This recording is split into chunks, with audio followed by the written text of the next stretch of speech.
Ok, entonces vamos a empezar, ¿sí? Las personas que van llegando se van uniendo. Buenas tardes para todos. Un gusto saludarles. Bienvenidos a este diplomado que está diseñado para ustedes como docentes, para que ustedes se capaciten o para las personas que consideren necesario adquirir esta información que va a ser de gran relevancia para nuestro quehacer profesional, nuestra vida cotidiana y también en el ejercicio en el que nosotros nos desenvolvamos. Les voy a presentar las diapositivas, es decir, la temática que vamos a ver el día de hoy y posteriormente empezamos a presentarnos. Me presento. El día de hoy solo vamos a hacer, chicos, vamos a hacer las actividades relacionadas con la presentación de todo lo que vamos a ver durante el desarrollo de nuestro diplomado, ¿ok? Por lo tanto, si alcanzamos digamos, explicar todo lo que hay entre los cuatro módulos, podemos arrancar en la actividad del día de hoy, empezando algunos conceptos básicos relacionados con toda la temática del primer módulo, ¿ok? Si no, a partir del día de mañana, pues empezamos ya de lleno a empezar a compartirles las diapositivas, a rodar las diapositivas. Sí, porque en este caso ustedes van a ver algunas diapositivas paralizadas, porque solo explico la temática con relación a la actividad. Mi nombre es Claudia Tobar Córdoba, yo soy psicóloga de profesión, soy especialista en psicología clínica y desarrollo infantil, trabajo como psicoterapeuta independiente, trabajo también en el sector educativo y básicamente me muevo en el rol entre la parte clínica y la parte educativa, desde el ámbito de la psicología y desde el ámbito de la pedagogía. El día de hoy vamos a conocer cuáles son los módulos que componen nuestro diplomado, que es aprendizaje significativo y estrategias pedagógicas para autismo, TDAH, que es trastorno por déficit de atención e hiperactividad, los trastornos DIS, que normalmente lo conocemos como disgrafia, dislexia, discalculia, y vamos a ver también síndrome Down. A partir de este momento, pues vamos a empezar a observar cómo está desarrollado nuestro módulo, ¿sí? Cada paso y cómo realmente nosotros hemos planeado el desarrollo de algunos conceptos que son claves para ustedes, que ustedes también desarrollen algunas habilidades, ¿ok? Vale.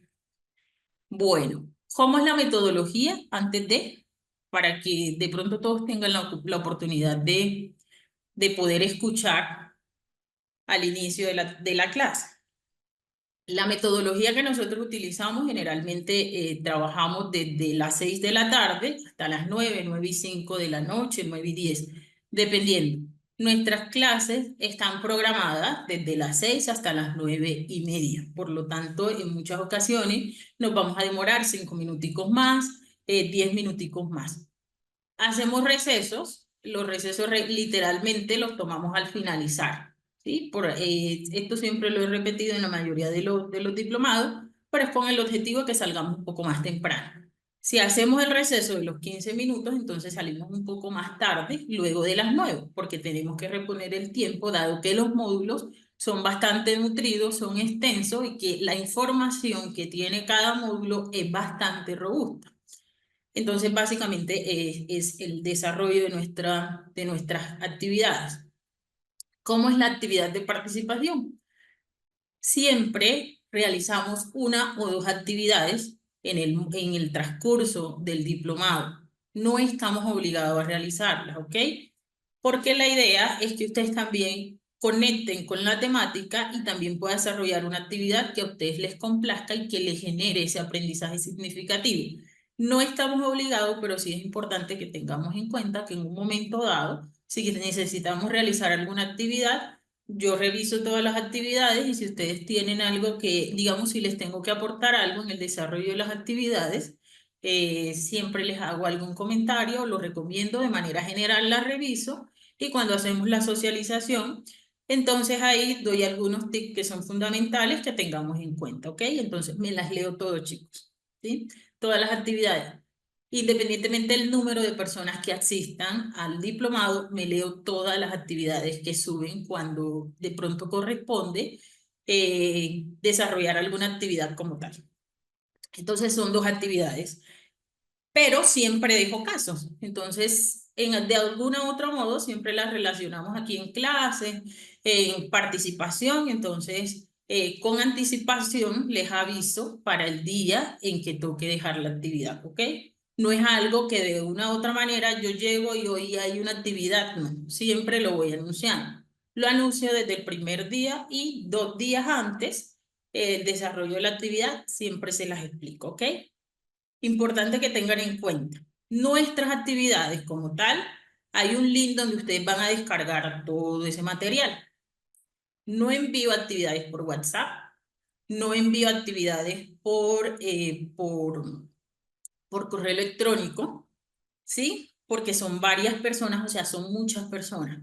Entonces, ustedes al finalizar, ¿sí? Con el profe, entonces el profe les va a enviar un link donde yo también voy a estar, un grupo, el grupo académico, y allí se les envía el link, el link de materiales, el link de actividades y otras actividades de pronto académicas que ustedes necesiten observar. Digamos, las actividades relacionadas con, digamos, con los recursos que ustedes deben observar, deben buscar, se cargan directamente al link. Entonces se reenvía una y otra vez, mientras las personas, digamos, algunas que no hayan ingresado al grupo van ingresando y los reenviamos una y otra vez, ¿ok? Regáleme un segundo. Entonces, básicamente es eso, ¿sí? ¿Tienen alguna pregunta hasta aquí?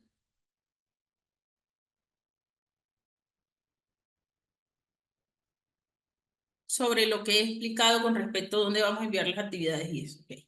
Entonces recuerden que al finalizar ustedes deben unirse a un grupo, no se salen de los grupos donde están, pero este grupo es meramente académico, donde yo voy a estar ahí y ustedes van a tener la oportunidad también de, digamos, en algún momento dado, si requieren algo con relación a la parte académica, es conmigo. La parte administrativa está relacionada directamente con digamos, el profe San Miguel, ¿ok? Ok, ok, sí. Las clases son de lunes a viernes, de 6 de la tarde a 9, 9:05, 9:10 de la noche, ¿ok? Hasta las 9:30, ¿vale? Básicamente. Entonces, por favor, no se retiren hasta que el profe, digamos, hasta el finalizar del desarrollo de los módulos para la orientación que se les debe hacer con respecto a cómo deben ingresar, el link que se les va a enviar para que ingresen, ¿vale? Y ya lo demás, pues, digamos que sí está relacionado con el área administrativa. Chicos, en el grupo donde nosotros vamos a ingresar, que es el grupo académico, está el link de materiales, el link de las actividades y el link de las clases grabadas, ¿ok? Bueno, entonces, vamos a empezar conociendo el desarrollo de nuestras actividades. Nuestro título del diplomado es Aprendizaje Significativo y Estrategias Pedagógicas para TEA. Es decir, TEA, TDAH, DIS hacen parte de los trastornos del neurodesarrollo. Eso es crucial que lo tengamos en cuenta. Sí, han tenido de pronto, los DIS han tenido unas modificaciones, pero siguen siendo, digamos, no pierden como tal, digamos, esa característica que los identifica dentro de los trastornos del neurodesarrollo y es que básicamente están ligados con las dificultades que se presentan en el tema de la lectura, la escritura y los conceptos matemáticos, ¿ok? Le llamamos dislexia, disgrafia, discalculia y hay otros más.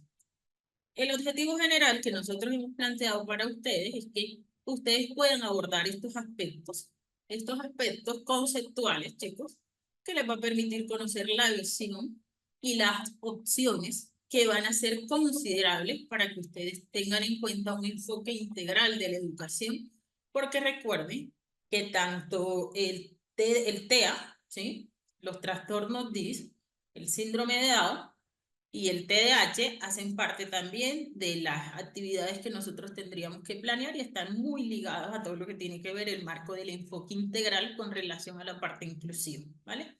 Sin embargo, aquí lo que vamos a hacer también es observar cuál es el componente que trae cada uno de, digamos, de esos conceptos básicos de aprendizaje significativo dentro de cada uno de los trastornos o que se relaciona con cada uno de los trastornos y cómo nosotros podríamos utilizar una metodología con base a lo que nosotros hemos observado dentro del aula de clase, las características que el niño presenta para hacer énfasis directamente en todas y cada una de las actividades que se deben planear como estrategias pedagógicas para abordar este tipo de dificultades. O básicamente con las necesidades educativas. ¿Okay? Necesidades o barreras educativas. Barreras de aprendizaje, perdón. Entonces, esos aspectos, chicos, dentro del enfoque integral para las necesidades educativas especiales, vamos a ver que el aprendizaje significativo suele ser una herramienta fundamental. Recuerden que es una base crucial para el tema de la adquisición del aprendizaje, pero también el impartir ese concepto de enseñanza que es amplio dentro del marco pedagógico. También vamos a ver que las estrategias pedagógicas nos van a permitir conectar con las necesidades que presenten los niños dentro del contexto educativo. El nivel de formación, pues, es para todos los niveles, ¿sí? No descartamos que un padre de familia, un educador especial, unas personas que pertenecen al área administrativa, psicólogos, trabajadores sociales, terapeutas, talleristas, y todos y cada una de las personas que necesiten capacitarse o que deseen recibir esta formación, que tengan de pronto un límite para el acceso al curso, sino que se les da la oportunidad de manera general en que ustedes también puedan conectar con cada uno de los conceptos que vemos y también puedan capacitarse porque eso hace parte de un desarrollo social. Y entonces va dirigido a todos y cada una de las personas que consideren necesaria la información. Duración de nuestro diplomado. Empezamos hoy, 22 de octubre, y si Dios lo permite, terminamos el 1 de noviembre. Es decir, son 9 días, básicamente son 2 semanas. Empezamos hoy, el día viernes, no tenemos clase el día sábado, ni el día domingo, y retomamos el día lunes hasta el viernes de la siguiente semana, ¿ok? ¿Preguntas hasta ahí? Ah, ok, ok. Bien, continuamos. Chicos, recuerden que es totalmente gratis. La información y todo ustedes los tienen gratis. Ahorita les van a explicar esa parte. Entonces, cuando tengan alguna pregunta administrativa, el profe se la responde. Sin embargo, quiero que sepan que desde el inicio, él ratificó lo que les había, digamos, cuando, digamos, ustedes tuvieron acceso a la información totalmente gratuita, ¿ok? La formación es gratis. Presentación. Entonces, profesionalmente, lo que nosotros vamos a conectar es con la información que incluye el análisis del contexto. Pero ¿de qué contexto, chicos, estamos hablando? Estamos hablando de que hay una realidad, ¿sí? Hoy día estamos viendo que los trastornos del neurodesarrollo son más reales de lo que pensamos. Y dentro del marco de toda esa competencia que debemos tener como docentes, como profesionales del área educativa, del área de la salud, debemos conocer a qué nos estamos enfrentando. También vamos a ver del principio y el ejercicio del aprendizaje significativo y esas estrategias pedagógicas que son una herramienta clave para los estudiantes con autismo, trastorno por déficit de atención e hiperactividad, trastornos del aprendizaje, es decir, dislexia, disgrafia, discalculia y síndrome de Down. Aunque muchas personas dirán, no es tan común observar un niño con síndrome de Down dentro del contexto educativo, la realidad es que por el marco de la inclusión puede estar vinculado a un aula regular. Y también vamos a ver que sí hemos tenido niños con síndrome de Down dentro del contexto educativo. Entonces es importante que tengamos estos conceptos claros. ¿Qué habilidades vamos a desarrollar? Como estudiantes de este diplomado, van a tener la capacidad de desarrollar unas habilidades y unas competencias. Esas competencias están requeridas en torno a la intervención psicopedagógica. Cuando hablo en torno a la intervención psicopedagógica, más bien lo relaciono con todo lo que se puede hacer desde el ámbito de la psicología desde el ámbito de la pedagogía, que integra el concepto de las neurociencias y del ámbito de la neurodidáctica para las necesidades educativas que se presentan en torno al aprendizaje y que también se generan estrategias para el aprendizaje significativo. Esas estrategias pedagógicas se integran a partir de la didáctica, que es todo lo que nosotros tenemos a nuestra mano como docentes, y nos van a permitir conectar con el desarrollo integral de los niños, niñas y adolescentes. Recuerden que el desarrollo integral no solamente hablamos de una sola competencia, sino que es un andamiaje para poder conectar con las siguientes competencias, es decir, en todo el ciclo del desarrollo a nivel de la calidad de vida del ser humano. Y aquí vamos a ver que el profesional también va a tener la capacidad de abordar y utilizar unas herramientas pertinentes con los alumnos que presenten este tipo de situación, ¿ok? ¿Preguntas hasta aquí?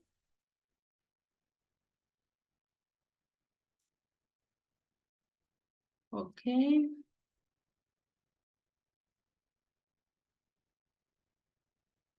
Ujú. Vale. Ok, y Alma nos dice, chicos, estoy siempre, ojo, dejo el chat abierto porque considero que somos personas adultas y la mayoría de las actividades que ustedes puedan relacionar por el chat van a ser bienvenidas. Participamos en lo posible por el chat porque también por el chat podemos hablar, digamos, conectar con conceptos y también podemos hacer referencia, digamos, alguna experiencia que tengamos con respecto al tema que estamos tratando. En lo posible, siempre queda tal cual, como ustedes lo están observando ahora. No soy de las personas que lo desactivan, porque considero que nosotros tenemos dominio y manejo para poder observar cuándo debemos hacer una intervención y cuándo no. ¿Ok? Ok. Oh, gracias, Paula. Bien. Tranquilas que con la parte administrativa ya viene ahorita. Entonces, seguimos. Si tienen alguna duda con respecto a las actividades o al tema, me lo hacen saber a través del chat, ¿sí? Y cuando tengan también una pregunta de manera general, en lo posible también trato de activarles el audio para que participen la mayoría de las personas, ¿sí? Dejo el chat abierto, pero también la participación es moderada, dado que la mayoría de las personas, de los estudiantes o los profesores también quieren participar. Entonces hacemos la pregunta de manera breve y concisa para poder darle la oportunidad a las otras personas para que, digamos, para que también tengan la capacidad de participar. Ok, Mérida en Gordillo. El Asperger ya no lo utilizamos, ¿ok? Utilizamos autismo. Autismo nivel o grado 1. Bueno, grado nivel 1. Vale, gracias por tu participación. Entonces seguimos.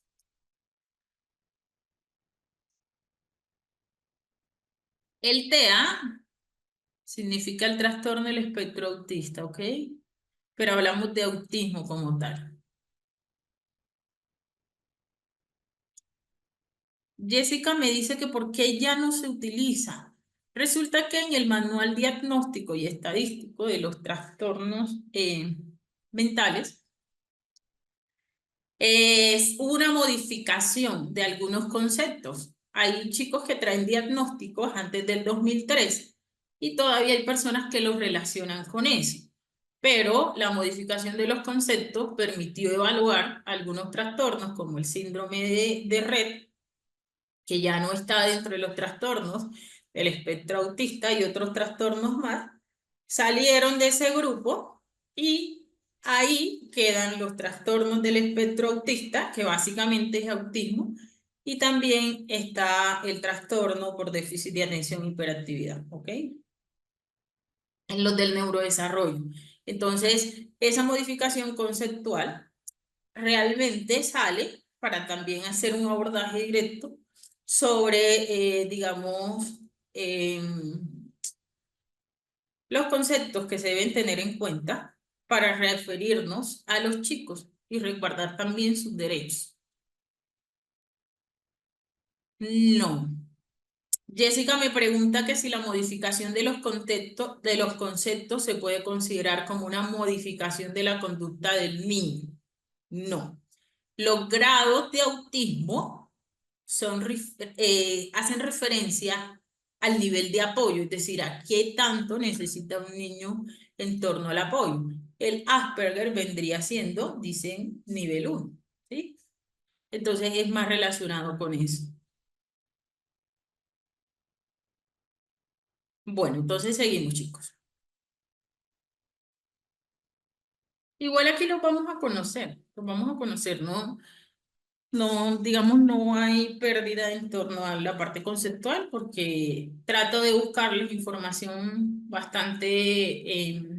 al- bastante actualizada y les explico cuáles son, digamos, las diferencias que han tenido entre los manuales, pero es más conceptual. Y también vamos a conectar porque es que ya no podemos utilizar esos términos y por qué es tan importante que la conceptualización nos quede clara. Ok, vale. Ok, regálame un segundo. Alguien me dice que mi pantalla tiene mucho zoom. ¿Sí? Chicos, regálenme un segundo. Si están en una actividad, ok. Pero mira que nomás tengo 92 y normalmente lo tengo en 100. Voy a volverlo a proyectar. Si están observando las diapositivas en un celular, va a ser un poco más difícil que ustedes puedan observar la pantalla completa. Se va a ver un poco más grande y deben girar la pantalla de su teléfono. Si lo están viendo en una tablet o en un computador normal, sí van a poder proyectarlo. No tengo toda la resolución de la pantalla, o sea, todo el zoom como tal, pero considero que aquí en este grado se ve, creo que se ve bien para algunos. Ah, ok, perfecto. Entonces, por favor, ubíquense porque para mí también es importante que ustedes estén bien. Gracias. Bueno, vamos a empezar a conocer por qué es tan importante nuestro módulo 1. Dentro del marco del aprendizaje significativo y los problemas de aprendizaje, vamos a encontrar los trastornos DIS, trastornos del aprendizaje, ¿ok? Vamos a ver también por qué ha cambiado de pronto algunos conceptos relacionados con dislexia, disgrafia, discalculia, que aún todavía persiste el concepto, pero también decimos dificultad en el aprendizaje, digamos, o aprendizaje, problemas de aprendizaje con dificultad en la lectura, problemas de aprendizaje con dificultad en las matemáticas y problemas de aprendizaje con dificultad en el proceso de lectura, ¿vale? Lectura, escritura y las matemáticas. A eso se le denomina los trastornos DIS. El aprendizaje significativo, chicos, dentro del marco del aprendizaje significativo, vamos a poder conectar, que es una herramienta fundamental por el cual nosotros como docentes debemos estar evaluando cuáles son las estrategias que siempre debemos implementar dentro del contexto educativo.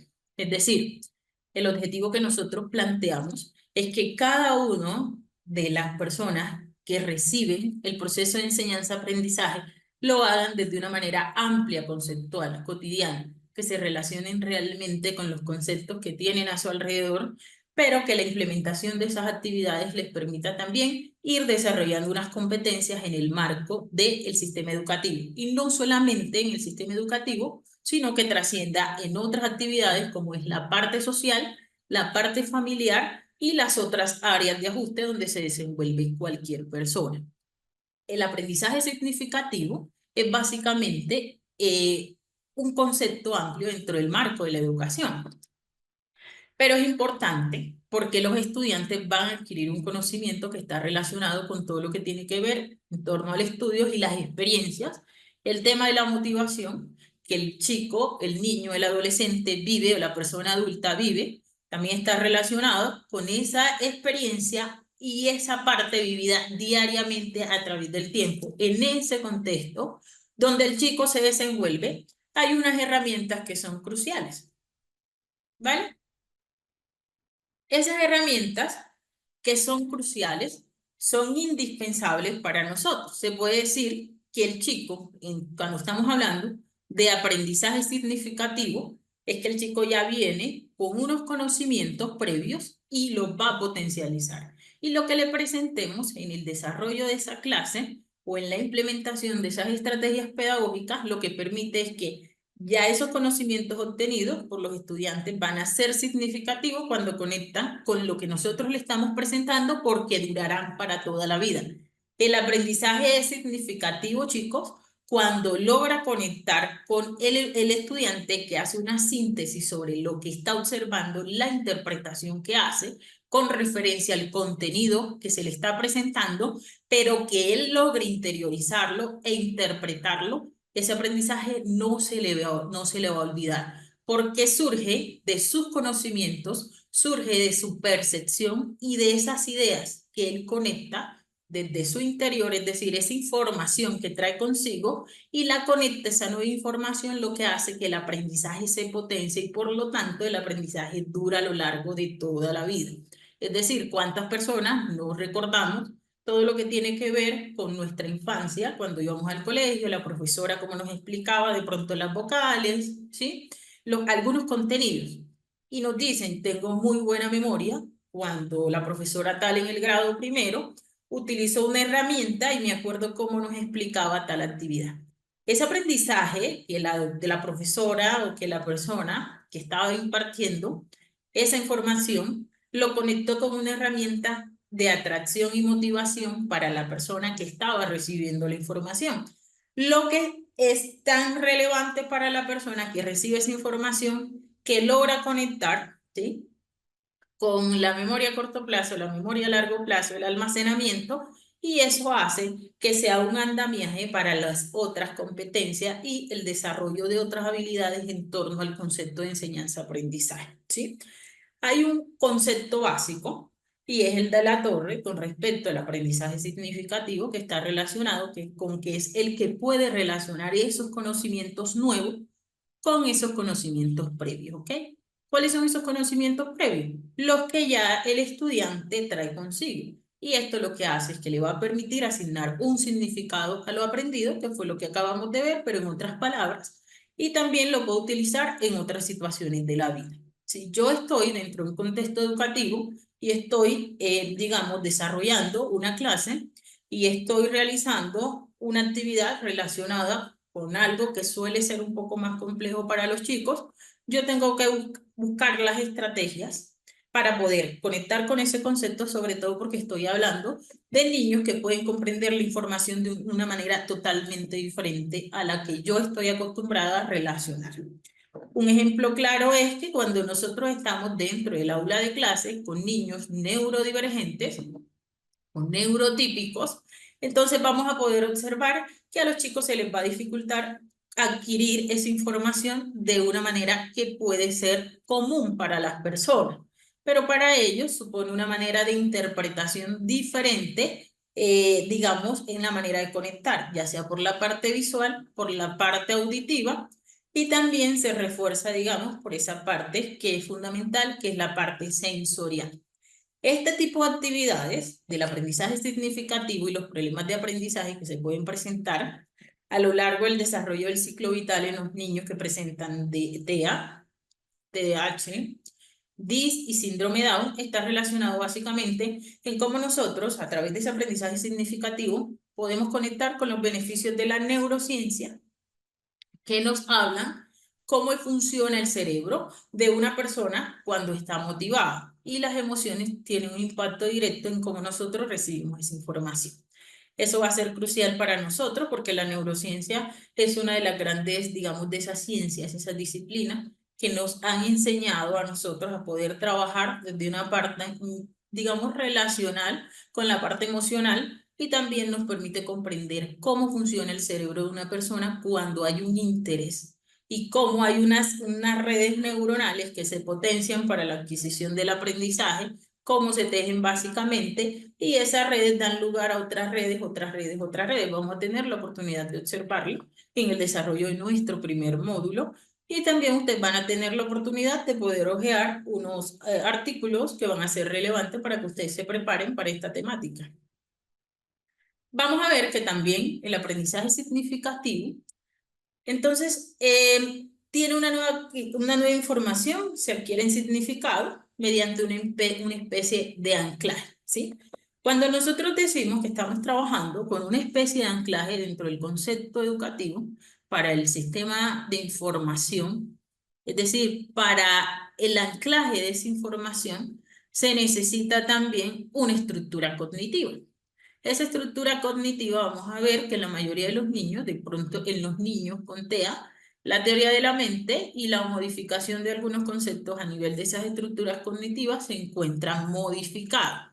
Es decir, tanto el cerebro del niño que tiene autismo, del niño que tiene TDAH, los niños que tienen DIS y síndrome de Down, las estructuras son diferentes, su cerebro es diferente. Por eso cuando estamos relacionando, digamos, una dificultad que se presenta con los niños que tienen autismo. Entonces vamos a decir, lo que pasa es que no sé cómo conectar esa información con el chico, porque el chico no tiene un contacto visual conmigo.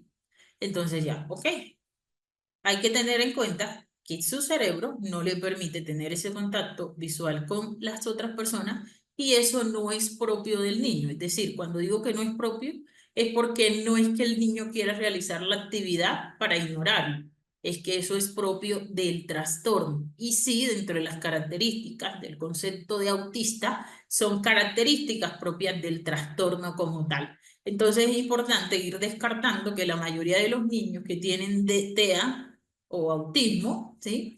Que tienen TDAH, que tienen DIS, entonces son niños que se comportan, que no quieren hacer, que no quieren esto, no. Es saber comprender que dentro de un enfoque integral, y nosotros tendríamos la capacidad ahí de poder observar cuál es la funcionalidad que tiene su cerebro y cuáles serían las herramientas que nosotros deberíamos utilizar como docentes consciente de las dificultades o las barreras de aprendizaje que se presentan en torno a esta población que hemos mencionado.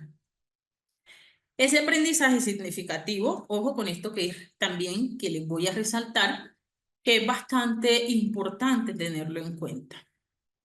Vamos a ver, chicos, que el aprendizaje significativo no es arbitrario, ¿sí? Es decir, es una especie de anclaje en una estructura cognitiva, pero en esa estructura cognitiva, digamos que existe unas actividades o una serie de información que ya preexiste.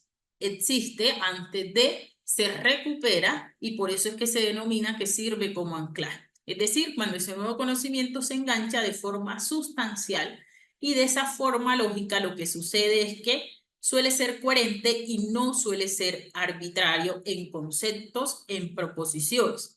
Es decir, ya esas estructuras existen y en la estructura de los conocimientos que el chico tiene puede relacionar esos conceptos de manera clara, de manera estable y también puede hacer una diferenciación suficiente. Es un concepto que lo retomamos de Ausberg, que ustedes saben que Ausberg es uno de los grandes precursores del aprendizaje significativo y que está relacionado básicamente con el área de la pedagogía porque ha sido uno de los grandes precursores o uno de los grandes precursores tanto de la psicología y tanto de la pedagogía. Este concepto nos dice que no es arbitrario, es decir, no es un aprendizaje memorístico. Yo no llego específicamente a imponerle al estudiante qué es lo que se debe aprender dentro del aula de clase. Cuando yo les estoy diciendo que yo no llego a imponerle qué es lo que se debe aprender, es decir, no es arbitrario porque la herramienta que yo llevo le permite al chico despertar un interés y motivarlo para que el chico se anime a investigar, a también adquirir un nuevo conocimiento a través de lo que le estoy presentando. Y es ahí donde las estrategias pedagógicas de nosotros los docentes, ustedes los docentes, toman vida dentro del ámbito educativo. Y digo que toman vida porque independientemente, aunque las conozcamos, hay veces no las utilizamos para las actividades específicas que tenemos que hacer. Entonces también vamos a tener la oportunidad de conocerlo, ¿ok? Y dentro del marco de las neurociencias, dentro de este mismo módulo, vamos a ver que no solamente son consideradas como una disciplina, es un conjunto de ciencias. Es decir, vamos a ver cómo una ciencia nutre la otra y la capacidad de, digamos, de interpretar cómo el cerebro funciona con relación a esa parte emocional y cómo cada parte del cerebro se activa cuando el niño está interesado en adquirir una información, ¿ok? También vamos a ver que el objeto de la neurociencia como tal, nos permite también la investigación de un sistema nervioso, es decir, el sistema nervioso central, con particular interés en la actividad del cerebro, también cómo se relaciona con esa parte conductual y con la parte del aprendizaje. Y posteriormente también vamos a tener claro que el propósito general de la neurociencia, ¿sí?, es entender cómo el encéfalo produce la marcada individualidad de la acción humana. Básicamente, esto de lo que estamos hablando es cómo se relaciona el concepto de neurociencia con la parte del aprendizaje actual y cómo nosotros podríamos utilizar unas estrategias pedagógicas mediante el aprendizaje significativo para potencializar habilidades en los niños con síndrome Down, trastorno del espectro autista, autismo, trastorno de déficit de atención con hiperactividad y los trastornos autismo. El aprendizaje, entonces, si lo observamos desde ese punto de vista de la neurociencia, chicos, lo que vamos a ver es que es definido como cualquier cambio en las conexiones sinápticas. Las conexiones sinápticas están relacionadas con esa parte de la neurona y es lo que permite que se lleve una información, ¿sí?, de una neurona a otra. Eso es indispensable. Allí, cuando nosotros logramos conectar con esa actividad, entonces conectamos también con algo que tiene una relevancia para el estudiante y es que provoca la diferencia en el pensamiento y también en el comportamiento. Un chico motivado, interesado, tiene la capacidad también de poder captar esa información de una manera un poco más sencilla. Un chico que le cueste poder entrar a una clase, está desmotivado, está sin interés, va a ser un chico que siempre va a tener una barrera dentro del marco del aprendizaje. Ahora bien, pero estamos hablando también de los niños que presentan necesidades educativas. Esas necesidades educativas nosotros podríamos desarrollar a través de la parte del aprendizaje significativo unas estrategias que están ligadas íntimamente a cómo podríamos potencializar en los niños que presentan esas barreras de aprendizaje, digamos, las características básicas de ese aprendizaje que dura a lo largo de la vida.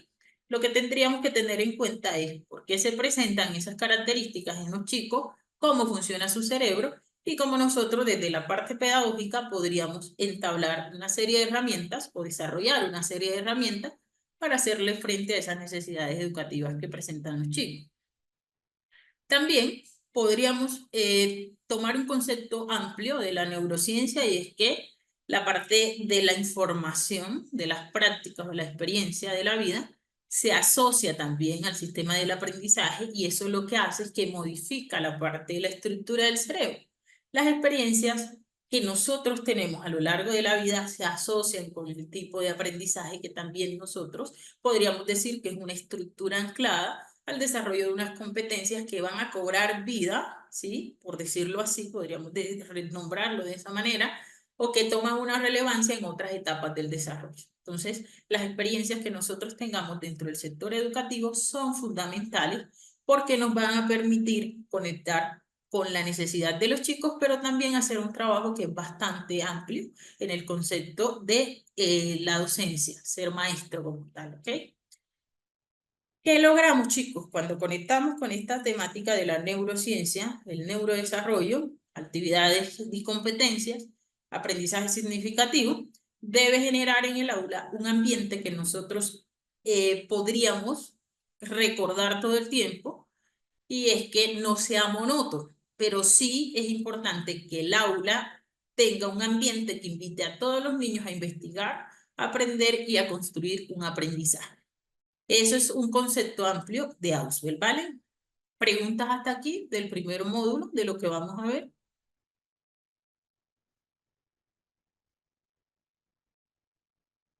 Las diapositivas no van a cambiar, ¿ok? Estamos haciendo la introducción de lo que nosotros vamos a conocer y vamos a observar en todos los módulos. Vamos a ver un video de la importancia que nosotros tenemos como docentes dentro del concepto educativo. es un video súper cortico, pero es excelente. El video invita a tomar conciencia sobre la importancia que tiene el aprendizaje o la importancia que tiene nuestra labor, perdón, como docente dentro del contexto educativo, ¿ok? Permítanme un momento, ya se los presento. Este video yo también se lo voy a compartir para las personas que deseen. Todo lo que yo les muestre, chicos, y lo que les presente, siempre lo vamos a compartir. Entonces, soy de las personas que les comparto material. La mayoría de las cosas que suelen pedirme, lo hago.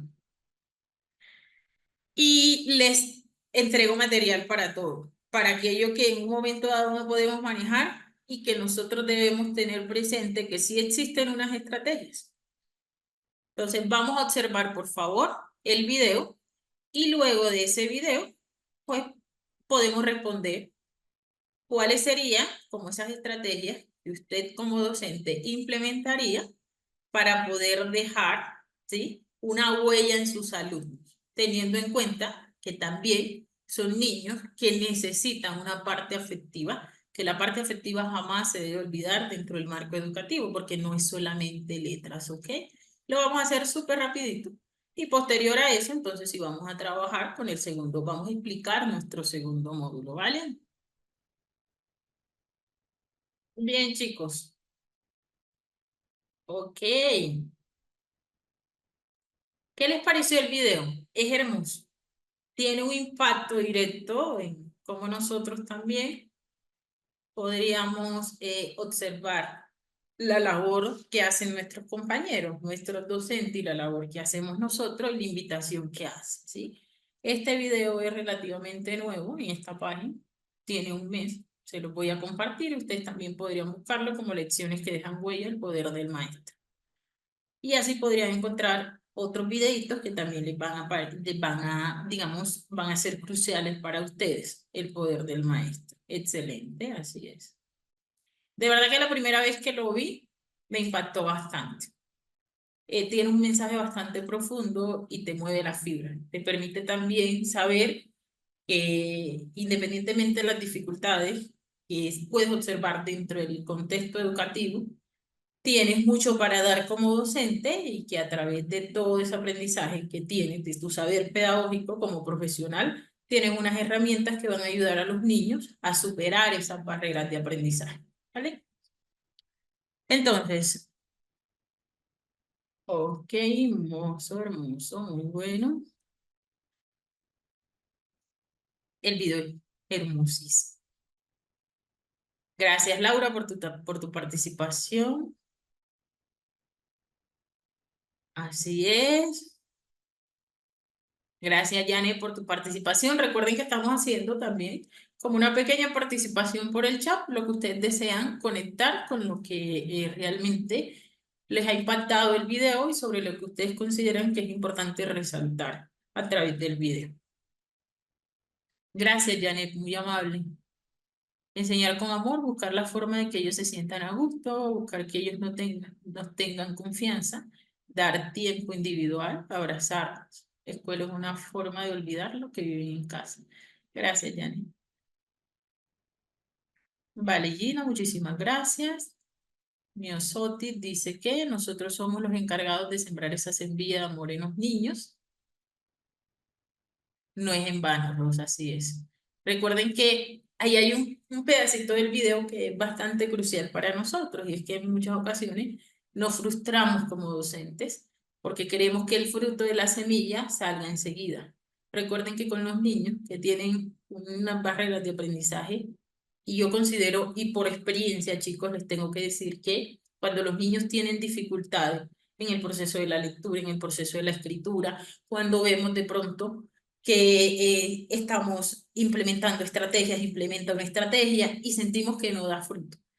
Pero esa es la percepción que tenemos nosotros en el momento porque queremos que el niño de un momento dado florezca. Y les tengo que decir que yo considero que dentro del ámbito de la educación, los niños son, podría ser esa analogía como las plantitas. Tú las riegas y de un momento que a todos los días necesitas alimentarla con agua, echarle el agua, echarle el agua. Pero cuando la planta empieza a crecer, empieza a salir la flor, es una cosa impresionante. Entonces, nos invita también a eso, que los docentes, la parte emocional de los docentes es crucial para que nosotros podamos desarrollar en los niños competencias que le van a ayudar a enfrentar los retos de la vida. Pero aquí también es importante resaltar que nosotros nunca podemos olvidar esa parte afectiva, que es clave dentro del desarrollo emocional, dentro del desarrollo del aprendizaje, y que en muchas ocasiones nos dicen solo letras, letras, letras, letras. Olvídate de las letras, ¿sí? Ten en cuenta que las letras son importantes,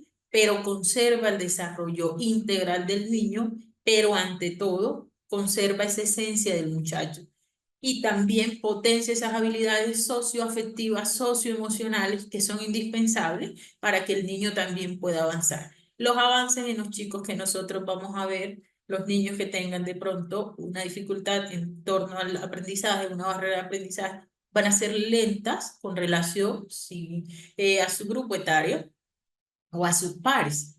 Pero importante que nosotros resaltemos esas habilidades de los niños y tengamos en cuenta que cada actividad que ellos realizan es un progreso. Entonces, nosotros siempre tenemos que ser objetivos con los avances que han tenido los niños en el contexto educativo, ¿sí?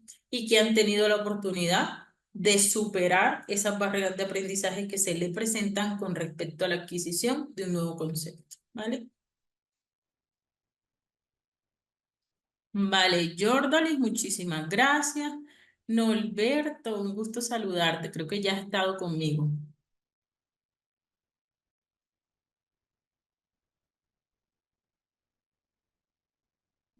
Vale, hermosa reflexión, piedad, gracias, profe. Significativo para un docente, es verdad, los frutos no se miran, exacto. Los frutos siempre se van a dar para enseñar con amor. Gracias, Ratson. Ani, espectacular, muy hermoso. Eira y Zelda. Excelente reflexión, gracias por ese ánimo, esa motivación, ayudarnos a no anclar el aprendizaje, sino ayudar a descubrir y fortalecer capacidades de apoyar. Ahora, Ericelda, yo creo que también estuviste conmigo en el diplomado pasado. Un gusto saludarte. Nos invitan a la pasión entre... Muy bien, gracias Lutari, gracias Diana, gracias Amanda, gracias Milena, Lilibet. María Amparo, Ana Gabriela, Mariana, Patricia, Nati, Jamie, Beatriz, Gonzalo, Julie, Leidiana, Etel, Janet, Angélica, Ani, Lipe, ok, María Dolores, Ratsu, muy bien, gracias. William, Elena. Chicos, muchísimas gracias por por tu participación. Y así podría leerlos todos, ¿sí? Pero voy pasando y voy leyendo. Gracias por sus mensajes. Gracias, Jordali. Ok, Darwin. Bien, chicos. Excelente mensaje. Gracias, Blanca. Muy amable. Perfecto. Entonces, con ese video cerramos nuestro primer módulo. Para que podamos pasar al siguiente. Digamos, no, chicos, las actividades las diapositivas las van a encontrar así, ¿ok? Hoy no las voy a mover, solo les voy a presentar el módulo, pero ya mañana sí las van a tener. Recuerden que ustedes tienen acceso a esta información que yo les estoy suministrando y que también les suministro digamos, unos links y otras actividades que deben consultar para potencializar el aprendizaje de ustedes.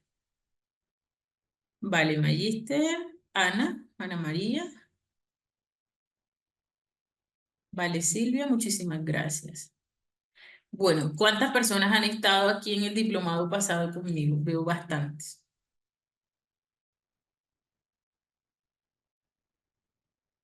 Ok, vale, Miriam, muchísimas gracias. Hola, Zulma. Hola, Vivian, Carla, Cristina, Gracie, Silvia. Oh, Mari. Uy, hay bastante. Y sé que hay otras personas que tal vez en el momento las he podido relacionar los nombres. Chicas, un gusto saludarlos, un gusto saludarlos. Bien. Bueno, vamos con lo siguiente. Ok, Leidiana dice que ya tienen tres. Rosaura, su primera vez, Ana Gabriel, bienvenida. Mucho gusto saludarte. Bueno, vamos con nuestro módulo número 2. ¿Qué tenemos en este módulo que es importante que nosotros resaltemos? ¿Ok? Ok, los que están por primera vez, bienvenidos, chicos. Bueno, chicos, en el módulo número 2 vamos a hablar de los trastornos del espectro autista. Estamos hablando específicamente de autismo y también vamos a ver cómo podríamos utilizar unas estrategias pedagógicas para la intervención dentro del aula de clase. ¿Ok? Esto es crucial para nosotros. ¿Por qué? Porque siempre vamos a encontrar niños con autismo dentro del contexto académico. Esto es una realidad, esto no nos lo inventamos nosotros. Ese módulo número 2 va a estar cargado de unas herramientas básicas que nos van a permitir conectar. Y esta vez también les traigo, yo siempre les doy actividades adicionales de cómo podrían hacer una modificación dentro del contexto educativo, teniendo en cuenta las necesidades de los chicos y, digamos, algunas herramientas que son visibles para que ustedes puedan aumentar unas competencias o desarrollar unas competencias en los niños. Siempre va a ser así, entonces es importante que ustedes lo tengan en cuenta. Lo que les pido es que no se desesperen con la mayoría de las actividades porque las vamos desarrollando acorde a cada módulo. Yo sé que hay demasiadas preguntas con relación a todos y cada uno de las temáticas que hemos venido viendo, pero siempre las tratamos en el módulo específico. Entonces, si estamos hablando de dislexia, disgrafia, discalculia, entonces las preguntas las vamos a hacer con respecto a esas temáticas. Lo que sí es importante es que tengan en cuenta es que las preguntas que ustedes hacen, yo trato de observarlas y enfatizo también en la dificultad que usted tiene dentro del contexto educativo y les envío material, ¿ok? Bueno, dentro de los trastornos del espectro autista, vamos a hablar específicamente de autismo. Es una de las actividades que nosotros tenemos que conectar puntualmente con ese tipo de conceptos, sobre todo con cómo nosotros podríamos ayudar a un niño que tiene autismo y que está vinculado al sistema educativo por derecho. Ni siquiera es porque el padre de familia quiere, sino es una garantía de su derecho. No estamos hablando que hay que rechazar al chico dentro del contexto educativo porque eso sería una exclusión.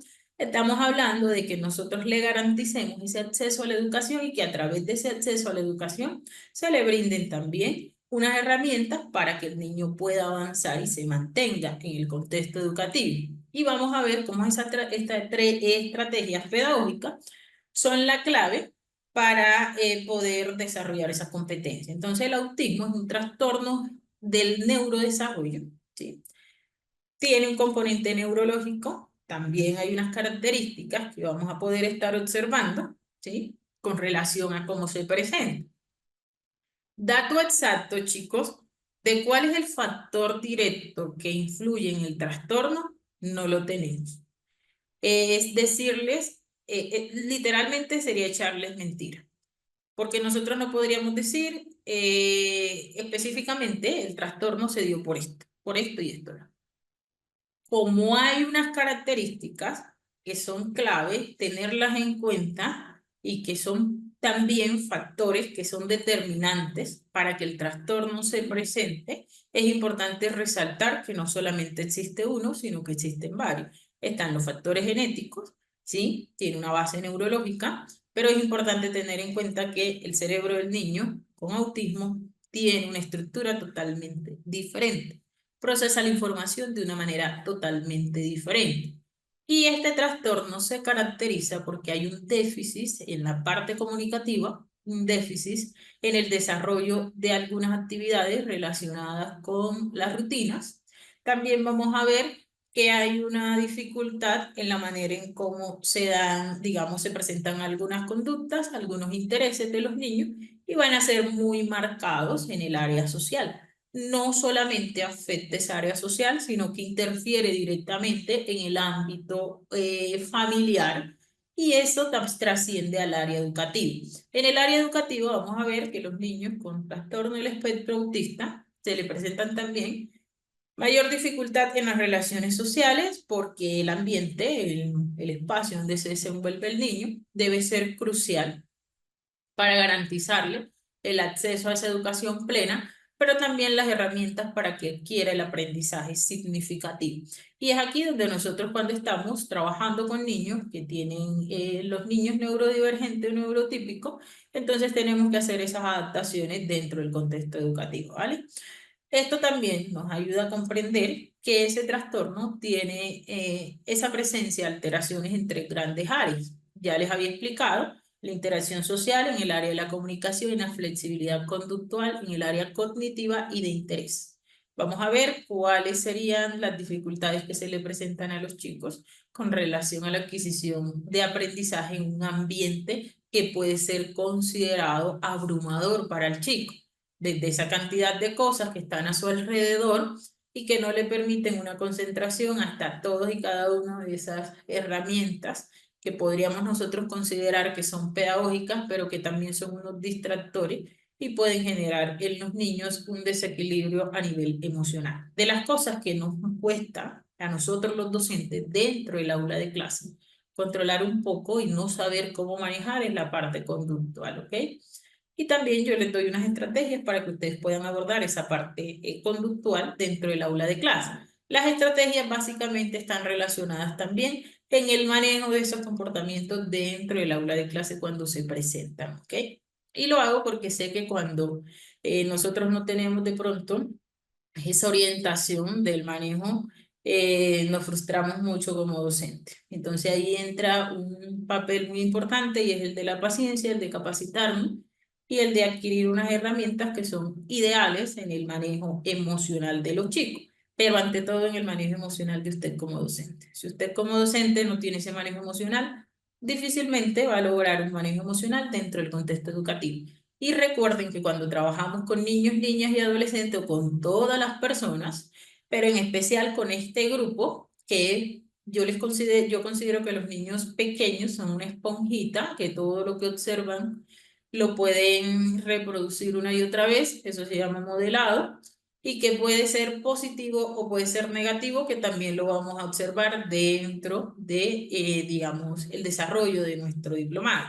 Entonces es importante que usted tenga en cuenta y que usted empiece a desarrollar actividades dentro del aula de clases que den cuenta de esas competencias que usted podría implementar dentro de sus rutinas diarias de trabajo y que puede sacar un espacio también para desarrollar la parte socioafectiva y la parte socioemocional. Entonces, el cerebro de los niños con trastorno del espectro autista se caracteriza por un exceso de conexiones. Ojo, un exceso de conexiones neuronales. El exceso de conexiones neuronales lo que hace es que la información se procesa de una manera diferente, ¿sí? Yo podría estar escuchando un sonido que para mí puede ser súper bajito, pero para el niño, ¿sí? Por esa hipo o hipersensibilidad y esa manera como él logra conectar con todo lo que hay a su alrededor, puede ser un poco más fuerte. Entonces eso es importante que lo tengamos en cuenta. También resulta complicado en algunos casos gestionar y entender los estímulos que les rodean. Por eso los niños necesitan una estructura de las rutinas y unas actividades planeadas por el cuidador, por el docente y el desarrollo de las actividades académicas suele tener un efecto directo en la forma en cómo el niño puede responder a ese ambiente. También vamos a ver, ¿sí?, que dentro de esas características, digamos que no solamente podríamos, yo les dije que lo que trasciende también en el área educativa, perdón, lo que sea en el área educativa puede trascender en el área familiar y viceversa.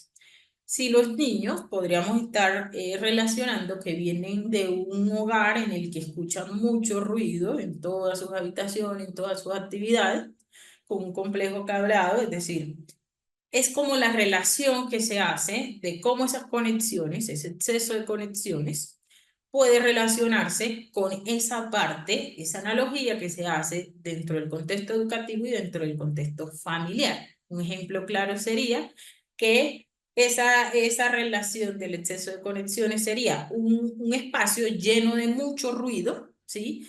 De todos eso, los lugares, las habitaciones o en un espacio público donde todas personas hablan, un complejo cableado, paredes muy sensibles a esos estímulos. Entonces, esa información que se recoge y se procesa es como la manera en cómo de un momento dado nos centran para poder comprender que hay demasiados estímulos a nuestro alrededor que no permiten que el chico se concentre en uno solo o que los percibe con una intensidad que hacen que su, digamos, se altere su sensibilidad y también las características que presentan con el término de la regulación, entonces sean un poco más fuertes para él, ¿ok? Entonces, eso es importante tenerlo en cuenta. Los síntomas pueden variar.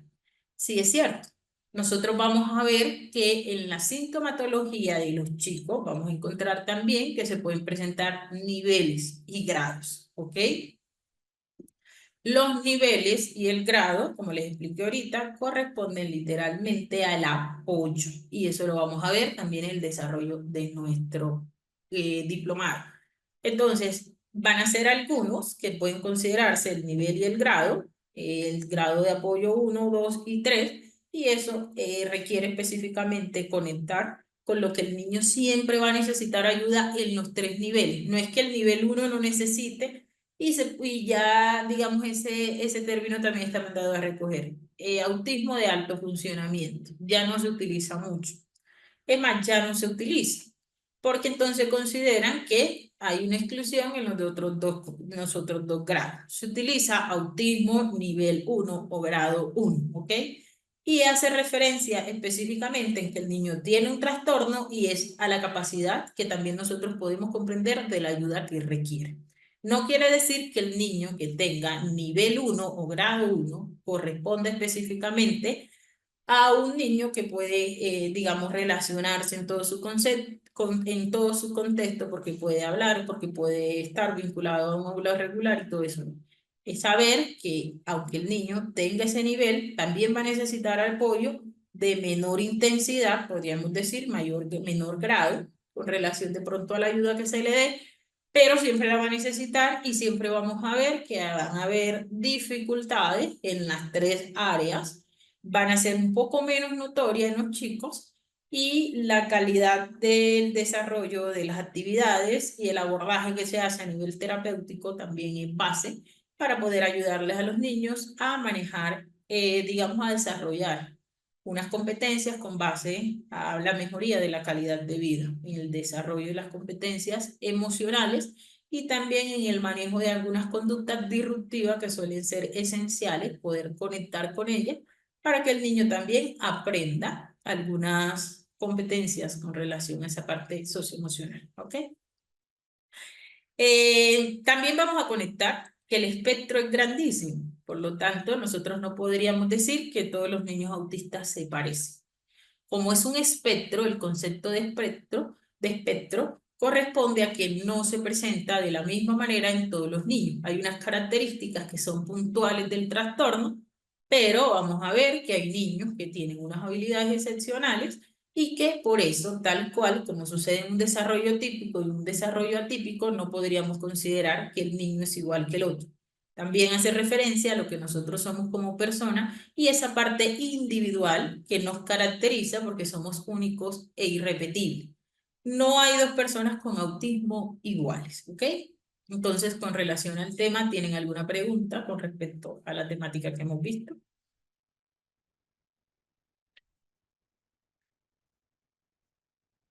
Para seguir con nuestro tercer módulo. Ok,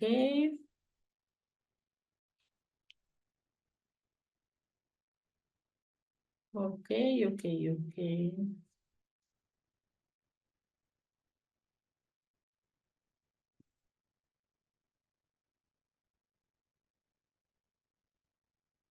Ok, gracias Marisol, muy amable, lo tendré en cuenta.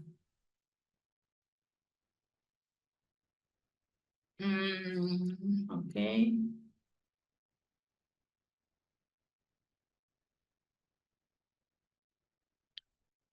Sí, Natalia. Sí, vamos a ver.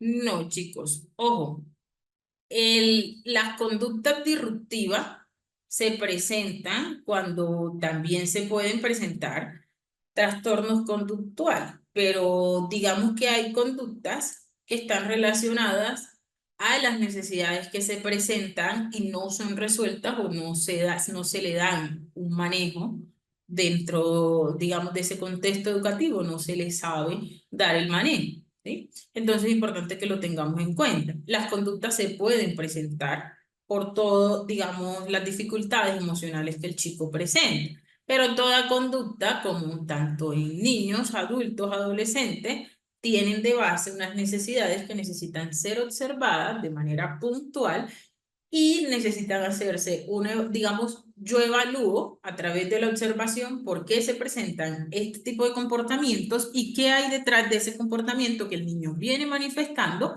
que es crucial que yo lo tenga en cuenta para saber que la modificación de esa actividad, es decir, chicos, yo siempre voy a hablar de actividad para relacionarme a otras cosas, entonces les pido disculpas si los repito demasiado.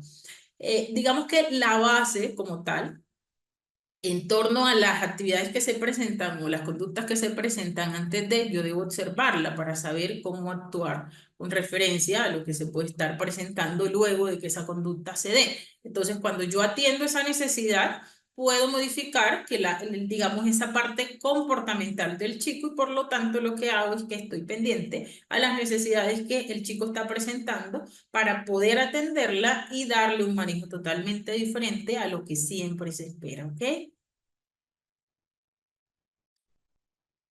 Ok, vamos a ver. ¿Desde qué edad se puede? Ah, ok, diagnosticar autismo en niñas. ¿Hay pruebas especiales? Sí, Mati, ¿Hay pruebas especiales para saber qué clase de autismo es? Bueno, con respecto a esa pregunta, Mati, no se las hablo específicamente aquí, porque a pesar de que yo correspondo a la parte clínica, ¿sí? El diagnóstico de autismo como tal digamos, es una responsabilidad grande y la parte neurológica, neuropsicológica, más otros profesionales, más los profesionales del área de la salud, como los pediatras y otros profesionales relacionados con el tema, se encargan de hacer un diagnóstico. Sí es cierto que cuando se hace la prueba, pues se puede hacer un diagnóstico nivel uno grado uno nivel, sí lo hay, ¿ok? Pero no hablamos específicamente de las pruebas en este diplomado, ¿ok? El diagnóstico blanca se puede hacer a partir de los 2 años, ¿ok?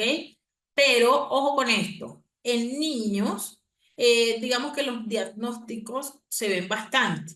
Con relación a las niñas, lo que sucede es que esto también tiene un concepto sociocultural, ¿sí? Las niñas en un momento dado pues suelen ser un poco más tranquilas y se considera que es normal que, digamos que las niñas no les guste jugar tanto, que las niñas no se relacionen tanto. Entonces, se hace el diagnóstico entre los 2 y los 3 años y posterior a eso, pues lo que nosotros podríamos observar es que en esos 2 años, hay unos hitos del desarrollo que no se cumplen, ojo, unos hitos del desarrollo que no se cumplen. Y por eso es que también podríamos observar algunos signos de alarma que también los vamos a ver.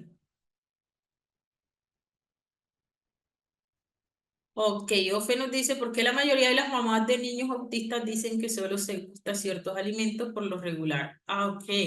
Lo que pasa es que los niños son selectivos, ¿sí? Y la parte alimentaria en los niños se debe también, ojo, que puede ser también al tema de las texturas, no siempre, pero como los niños son hiposensibles, entonces el tema de las texturas y las exposiciones a esas texturas no les gusta mucho, pero también es cierto que en el tema de las restricciones a nivel, digo restricciones, ¿no? Pero yo diría también que es más como de los intereses, de los gustos. Entonces ellos son muy selectivos con qué desean comer, pueden estar consumiendo harina por un mes completo, solo harina. Entonces con eso hay que tener mucho cuidado, ¿vale? Eso también hace parte de las características o de la sintomatología que se puede presentar en el trastorno. Sí, Katy. Ok, no hay espectro autista. El espectro autista corresponde a que es amplio, pero en el DSM realmente se llama trastorno del neurodesarrollo, trastorno del espectro autista. Y se habla de espectro porque no hay un autista igual a otro, ¿ok? Tengo una niña. Por favor, ¿puedes levantar la manito? Disculpa. ¿Puedes levantar, Beatriz? Levanta la manito para darte el espacio. Regálame un segundito mientras termino de leer unas preguntitas y ya te doy el espacio. Discúlpame. Evaluada por psicología, todavía me han dado respuestas. Sí. Gracias, Milena. Vale, Maciel. Ok, Milena. Tranquila que la vas a tener.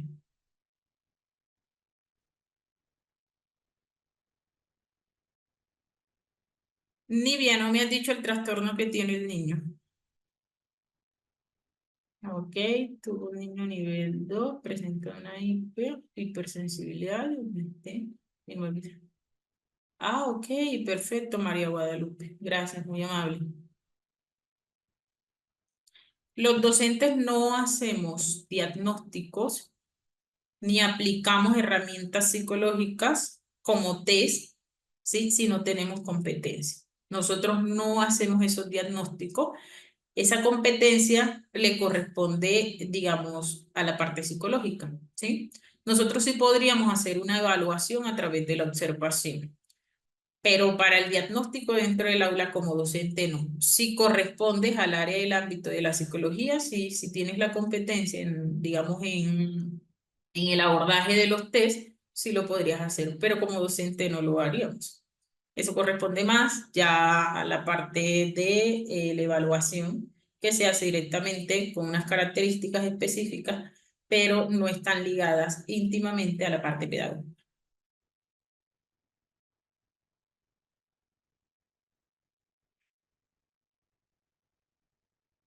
Bueno, Jocelyn, bueno, adelante. Buenas noches, doctora. Quería hacerle una consulta. Lo que pasa es que hay un estudiante que tiene 16 años porque está en cuarto de secundaria. El detalle es que cuando se realizan las actividades, él no desea participar. Entonces, quería saber si es parte de sus características, porque era una dinámica, ¿no? Una dinámica que decíamos, ya, todos vamos a caminar. Y él decía, no, yo no quiero. Pero sé que él puede, ¿no? No es que no pueda, pero quería saber si es parte de sus características y qué se hace en ese momento cuando el estudiante es tajante y te dice, no deseo hacerlo o no lo quiero hacer. Me repites el trastorno, que no te escuché mucho. Ay, yo sí. Te voy a activar nuevamente.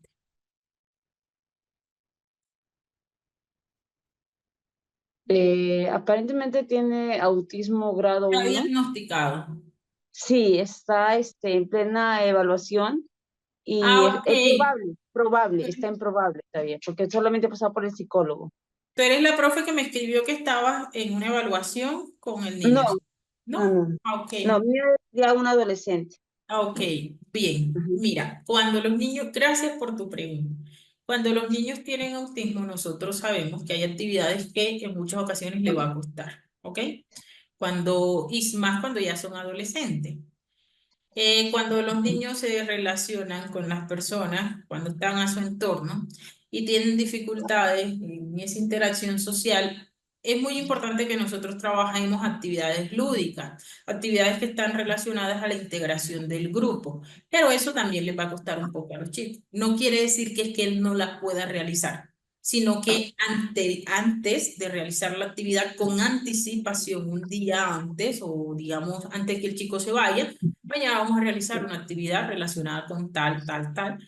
Y yo sé que te va a costar un poco, porque entiendo que no te gusta un poco relacionar con los compañeros, pero yo voy a estar a tu lado para apoyarte. Entonces, mañana vamos a realizar tal actividad, tal actividad, tal actividad. El que tú le anticipes va a ser crucial para que el chico también tenga una disposición como tal en el desarrollo de, digamos, en la manera en cómo puede enfrentar esa situación, el desarrollo de unas competencias que son fundamentales. pero sí pueden Ujú. presentarse características como las que tú me estás dando o situaciones como las que tú me estás exponiendo, porque también tenemos que saber que en la mayoría de los niños la parte emocional cobra un papel muy importante, ¿ok? Mm. Gracias por Pues tu participación. muchas gracias, doctor. Bueno, Beatriz me pregunta, hablar del espectro autista se hace referencia a un continuo sobre una línea o a diferentes trastornos que comparten unas características nucleares como una red de araña. Cuando hablamos de espectro, hacemos diferencia entre digamos que se puede presentar de una manera diferente. Anteriormente, en el manual diagnóstico y estadístico de los trastornos mentales, ¿sí? Manual el DSM-5, manual diagnóstico, podríamos observar que cuando hablamos del trastorno del espectro autista, también podríamos incluir otros trastornos que ya no van, ¿ok? Como los que yo les relacioné al inicio. Los niños que estaban en trastorno generalizado del desarrollo, trastorno desintegrativo, trastorno esto, no. Ahora, ese tipo de actividades o características se podrían presentar dentro de los niños, pero hay unas características puntuales del autismo que no se presentan en otros trastornos. Por eso se denominan espectro, pero por lo menos el síndrome de Rett desapareció del trastorno del espectro autista porque las características propias del síndrome no correspondían a lo que nosotros evaluamos directamente en el autismo. Entonces sale del trastorno del espectro autista. Y hablamos de espectro porque es algo grande, ¿ok? Pero no básicamente porque puedan presentarse otros trastornos con relación a ese mismo trastorno. Cuando hay otros trastornos que pueden darse paralelamente con el trastorno del autismo, estamos hablando de una comorbilidad, ¿ok? Que se puede presentar. Un niño con autismo puede tener TDAH. Un niño con TDAH puede tener un trastorno de la conducta. Sí se puede dar paralelamente a eso, ¿ok? Autismo es más común. Eh, bueno, iPhone me preguntó que si es más común en el sexo masculino. Sí. El aumento y el porcentaje está vinculado a este tipo de actividades relacionadas con la parte del sexo en niños. Ok, gracias Marisol.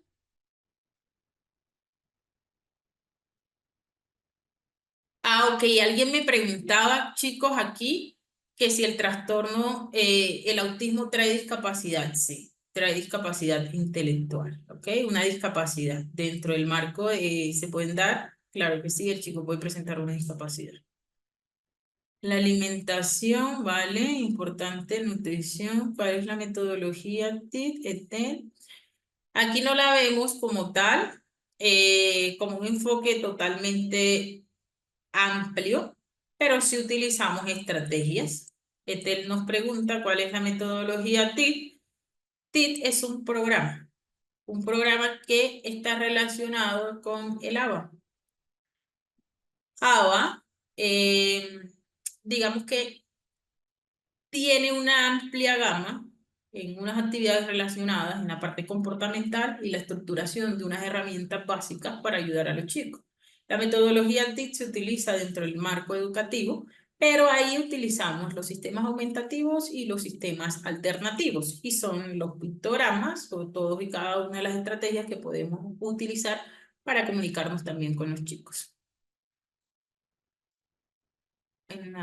Sí, Rosa, sí pueden cambiar. Hipersensibles, hiposensibles. Tengo un alumno, toca un alimento, los hace bolita y así los come. Ay, qué chévere, María, muchísimas gracias. Hay otros profesionales que pueden hacerlos, Aide, ¿vale?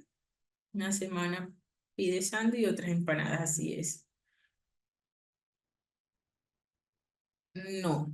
Ojo, chicos, los que anteriormente decían trastorno desintegrativo, tal trastorno, esto, todos van en el autismo.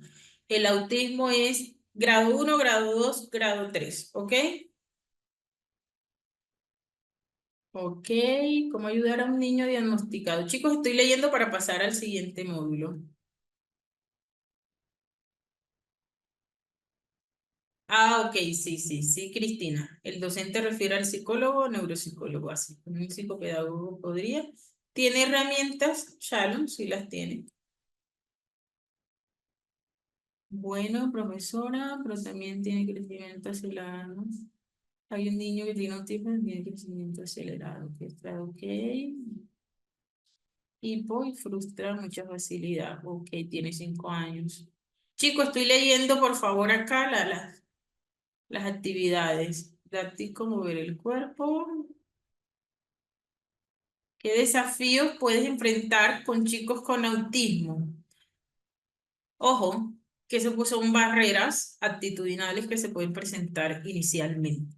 Y es la falta de conocimiento que se tiene para el manejo de la temática dentro del contexto educativo. Eso básicamente es una de las tantas barreras que se pueden presentar, pero también tiene retos como docente y desafíos de poder enfrentar esas barreras de aprendizaje con las estrategias y también adquirir ese concepto amplio en torno al aprendizaje, enseñanza-aprendizaje, mediante las características que posee el niño y a través de esas estrategias que trae consigo poderlas potencializar. O sea, ese es un reto grandísimo que uno tiene como docente, el saber y comprender cómo el niño puede adquirir una información que no está paralelamente dentro del concepto común que nosotros podríamos esperar dentro del aula de clase, ¿vale? Bueno, chicos, vamos, no todos los días son iguales, ¿ok? Si se une dentro... Bueno, chicos,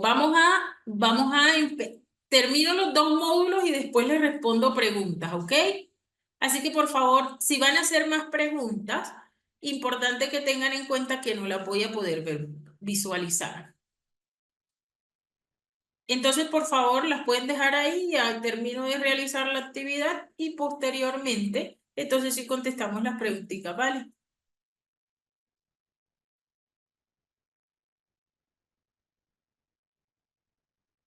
Ah, ok. Chicos, veo que tienen bastanticos casos dentro del contexto educativo, perdón, dentro del contexto educativo. Hablamos de niños neurodivergentes, neurotípicos, para referirnos dentro del marco de la inclusión. Neurodivergentes somos todos y eso también nos permite conectar con que podamos desarrollar competencias y habilidades pese a que la información que recolectamos del medio la procesamos de una manera totalmente diferente, ¿ok? Bueno, vamos a terminar con esto. No, ok, exacto, no todos, así es.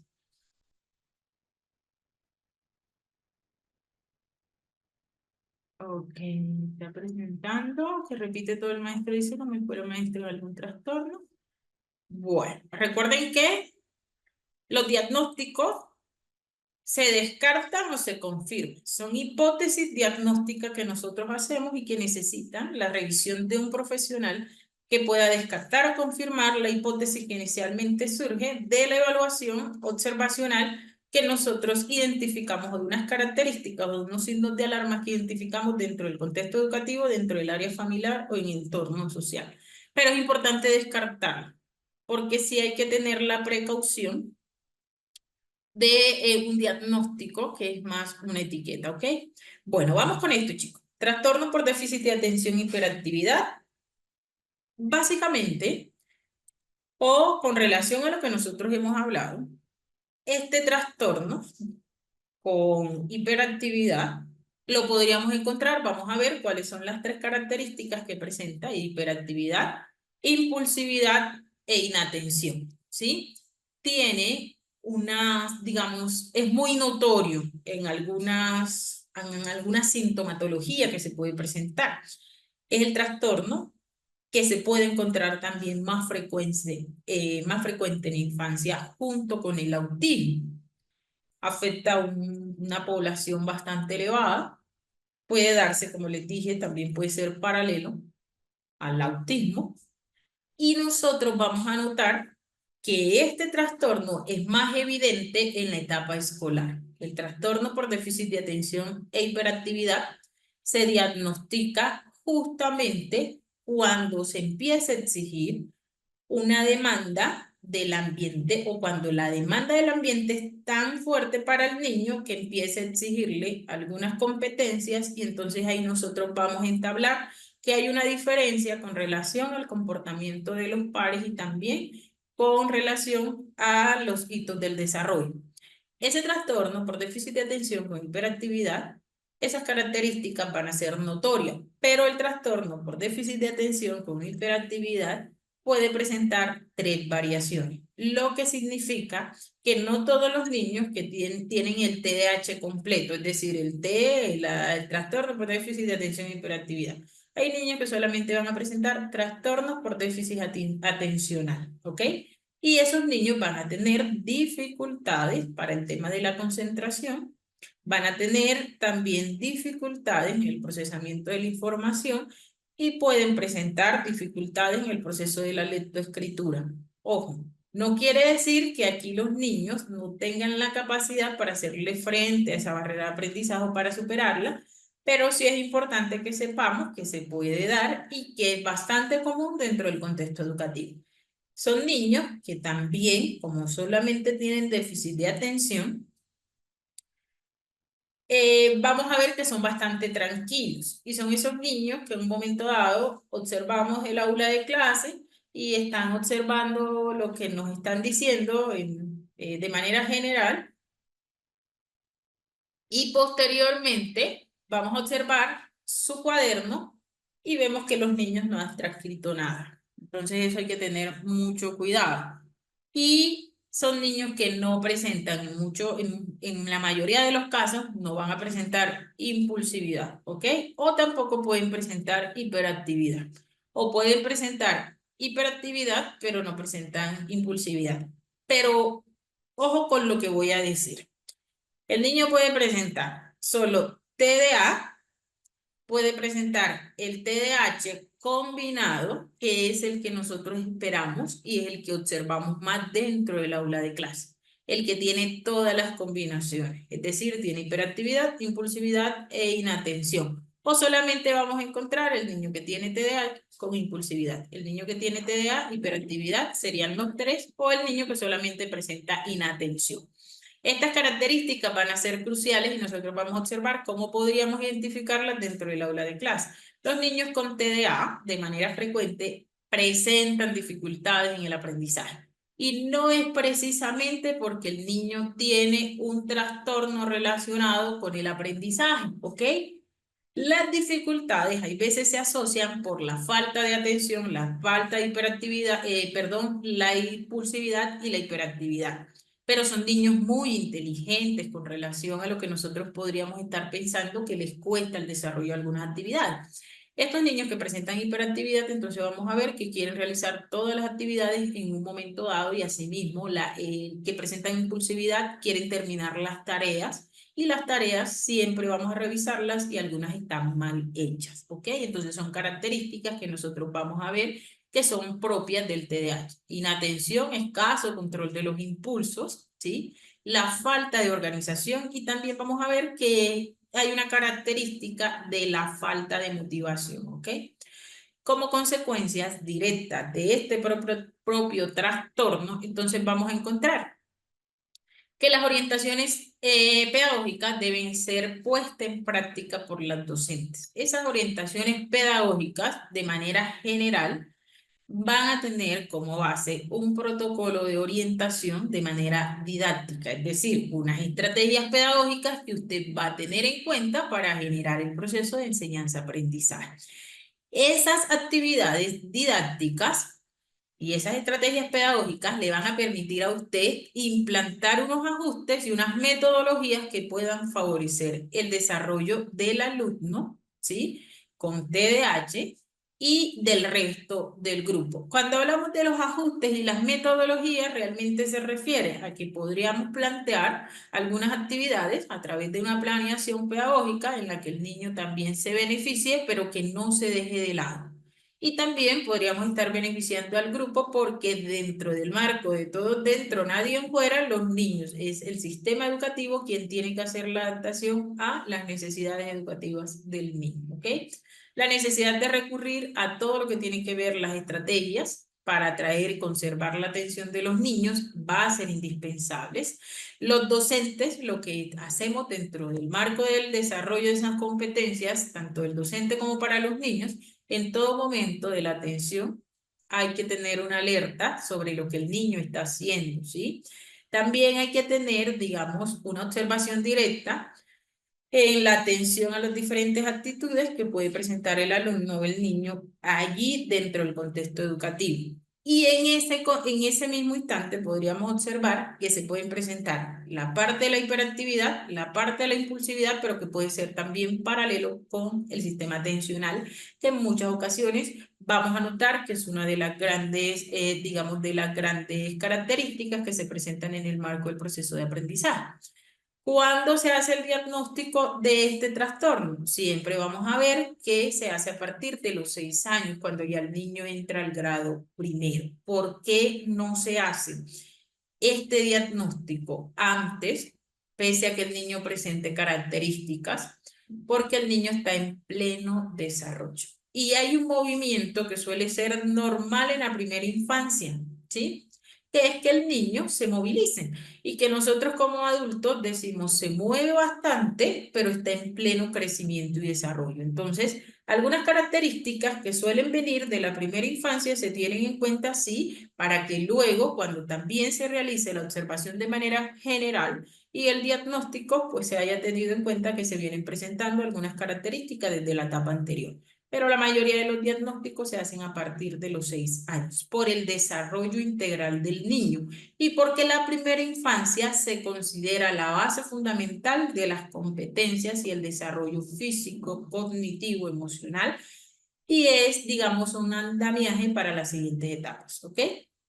Hay personas que me dicen, profe, tiene un diagnóstico desde los 4 años, ok, es respetable también el profesional, pero hasta donde tengo conocimiento, los diagnósticos no se pueden hacer en los primeros años de vida, dado que estamos hablando del desarrollo normal de un niño, en el que el niño también puede tener eso que nosotros consideramos hiperactividad, pero realmente no lo es. Es parte del desarrollo físico del niño, ¿ok? Y eso corresponde también a la movilidad, que en muchas ocasiones nosotros vamos a decir que el niño se mueve demasiado, pero también está dentro de un rango normal de los hitos del desarrollo. En nuestro módulo, entonces vamos a ver también otras estrategias de intervención educativa. Bueno, les voy a finalizar con esta actividad para que de una u otra manera podamos también socializar algunos casitos o algunas preguntas que tengan con respecto y también darle la oportunidad al profe en que pueda conectarse con ustedes para que todos se vinculen al grupo donde posteriormente voy a estar enviando las diapositivas, los links y eso. Entonces voy a terminar para que nos alcance también el tiempo, ¿ok? En nuestro último módulo vamos a ver el síndrome de Down, el proceso de enseñanza-aprendizaje. Y este módulo es crucial para nosotros porque en muchas ocasiones cuando se nos presenta un casito de síndrome de Down dentro del aula de clase no sabemos cómo darle manejo. Y es que tenemos que empezar a observar cuáles son las características que el niño presenta con base a ese proceso de enseñanza-aprendizaje. Lo primero que nosotros tenemos que saber también es que el síndrome de Down, ¿sí?, tiene una base genética. Está afectada por la maduración neuronal, siendo la parte neuronal, digamos que esa parte de las neuronas más pequeña. El síndrome de Down, ustedes saben que trae unas características propias del síndrome y también trae, digamos, unas comorbilidades que se pueden presentar, es decir, pueden los niños presentar otras dificultades a nivel de salud, como es que los vamos a ver más adelante, como es, digamos, dificultades a nivel cardíaca, dificultades en torno al sistema respiratorio y así sucesivamente. Las personas con síndrome de Down tienen menos neuronas corticales, ¿ok? Este síndrome también se asocia con una discapacidad. Por lo tanto, digamos, en la formación de las neuronas corticales, vamos a ver que hay menos sinapsis con las demás, lo que significa que las redes, acá las redes disminuyen y allá en el síndrome, en el trastorno de autista, trastorno del espectro autista, hay una conexión neuronal excesiva y aquí disminuye. Esto hace que los hemisferios cerebrales también de los niños que tengan síndrome de Down, de las personas que tengan síndrome de Down, sean más pequeños y tengan menos circunvoluciones. ¿Qué quiere decir eso? Que influye directamente en la capacidad de atención, en la capacidad de memoria, en las funciones ejecutivas, en las funciones cognitivas. Todas estas características que yo he nombrado tienen algo en común y es que se encuentran disminuidos. Vamos a ver que la menor producción neuronal también digamos, altera la génesis del hipocampo.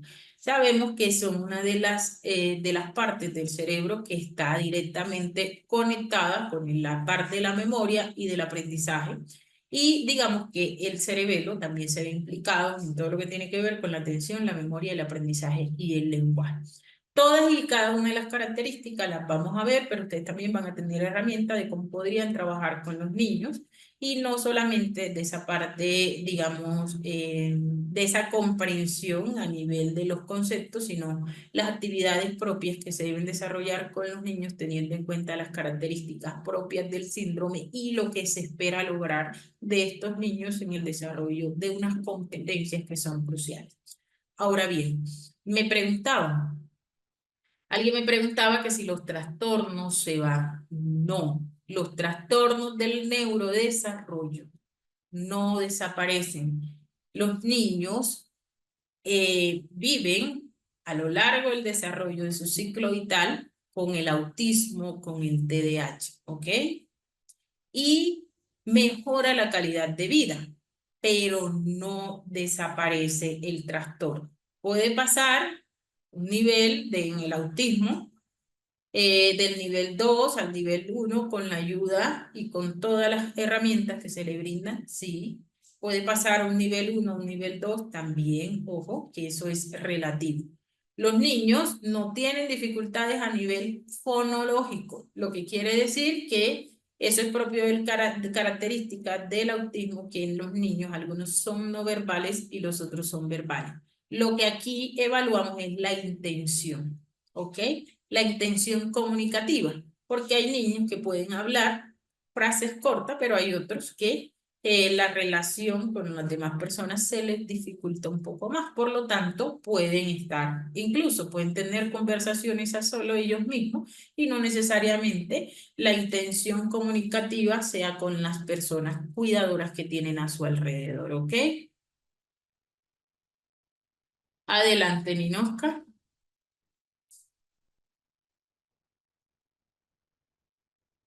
Ah, ok, gracias, Carla, muy amable. Sí, Ericelda.